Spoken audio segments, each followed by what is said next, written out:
we're going to be dealing with character tonight. First, a brief recap for those who are joining us for the first time and did not see the Dramatica overview program last week or the week before.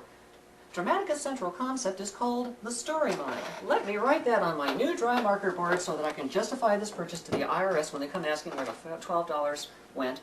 Okay, story mind. And as a matter of fact, if you put that all in one word and put a .com after it, that's the Dramatica Theory website. Just go to storymind.com. My word, okay?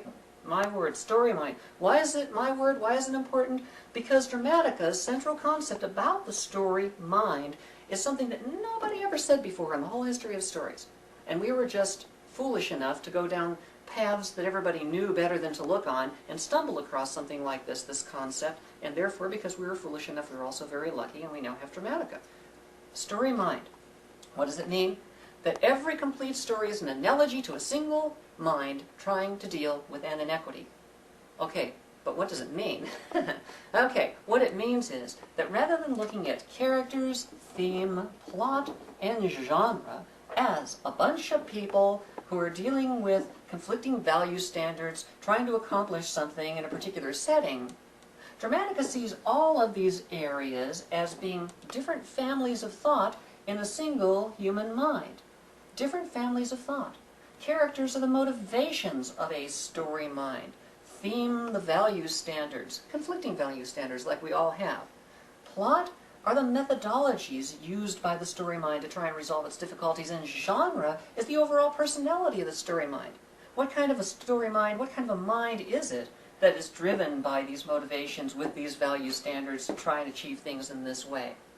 Now, last 2 weeks, we gave you an explanation as to why such a thing should exist. And we proved it absolutely. If you missed them, you're out of luck, unless you go buy the tape for $14.95 with both classes on one of them for only 2 hours, okay?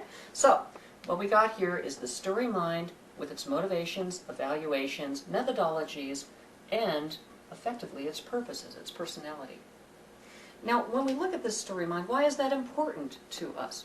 Because we understand that a story works together holistically. That characters, which we're talking about tonight, are not individual people that you can just randomly throw into your story and hope that they work together.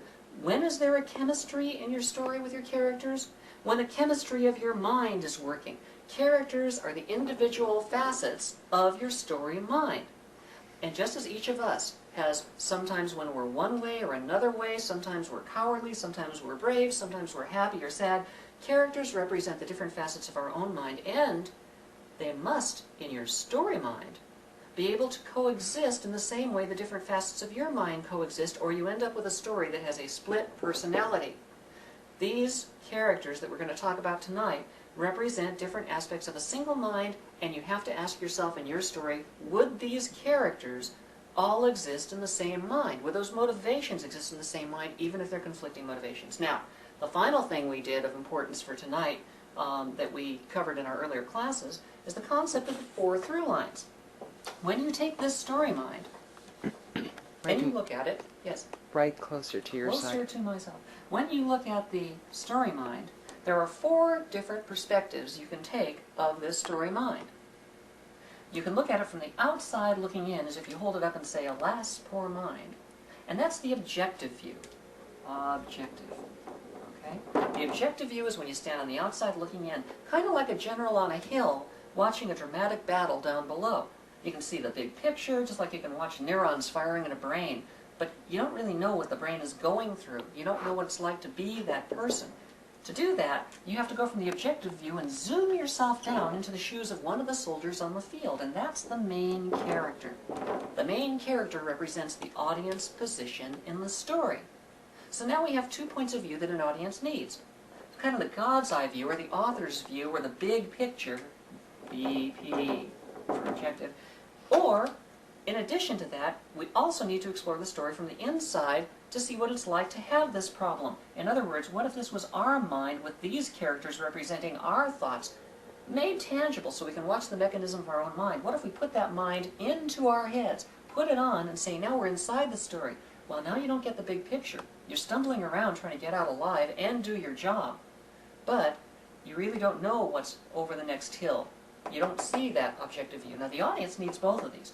and they also need something else, is this main character is traveling along, trying to do the best he can. Suddenly in his path stands the obstacle character.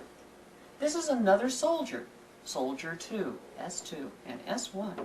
Soldier 2 is standing there, and he says, "Get off the path," speaks, see? Okay, and Soldier 1 stands here as he gets closer and says, "Get out of my way," okay? Soldier 2 says, "Get off the path." Soldier 1, "Get out of my way." Well, from the objective view, we can tell whether this character ought to get off the path or try and charge through him. You see, because of all the dramatic explosions going off, boom, boom, there's all kinds of smoke in between them, and the main character in the story can't see if the obstacle character is a foe trying to lure him into an ambush by making him get off the path, or if he's a friend who's trying to warn him away from a minefield on the road down ahead. And since that main character can't tell, he ends up having to make a leap of faith. But the whole time the main character is looking at the obstacle character. The same way we, in our own minds, stay in one place at one time and look at another kind of person we might be. And we say, well, this is who I am, but what if I became that person? We don't actually become that person. That's the devil's advocate within ourselves, the little voice that argues with us. And that's represented by the main and the obstacle character. Who we are as the main character, audience position in the story, and who we might become as the obstacle character, who represents an alternative paradigm, a different way of going about things. So, we sit here and we say, let's look at who I might become. You don't actually jump over and become that person. You don't make that change, because if you did, then you'd be over here and you would have made the change. Instead, you look at it from the outside, but still inside your mind. So this view of the main and the obstacle character, that still represents a very personal view, but the main character is where you're looking from, and the obstacle character is what you're looking at possibly becoming if you decide to change. And whether you change or not, that's the leap of faith the main character has to make. It's a leap of faith because the main character simply cannot see the big picture. Just as in our own lives, we can't see the big picture. Now, I said there were 4 different points of view that had to be explored. One of them was objective, one of them was main character, and then the obstacle character who's looked at, and then between them, as they get closer and closer, we need to examine the argument one makes to the other to see why each one argues their own belief system. And this is called the subjective story. So, let me erase this for a second, and I'll just write those up. We've got the objective from the big picture view, the main character, the most personal view from the inside, looking at the obstacle character, and between the main and the obstacle, there's the subjective story, okay, subjective story, which is the personal skirmish between the two. Those are 4 different camera angles on the same overall football game, and they're needed to quadrangulate on the truth of the matter, because the truth of the matter isn't any one of these points of view. They're all valid in our own lives, and everything looks a little different from each one, and each one has a little bit different information that it sees clearly. Only when they're all put together can we actually then say we can sort of figure out from objective and subjective and main and obstacle that somewhere in here we get an idea of what the truth looks like when we see it from 4 sides. That's capital T truth. The Tao that can be spoken is not the eternal Tao, and the truth that is in a story will never be spoken directly.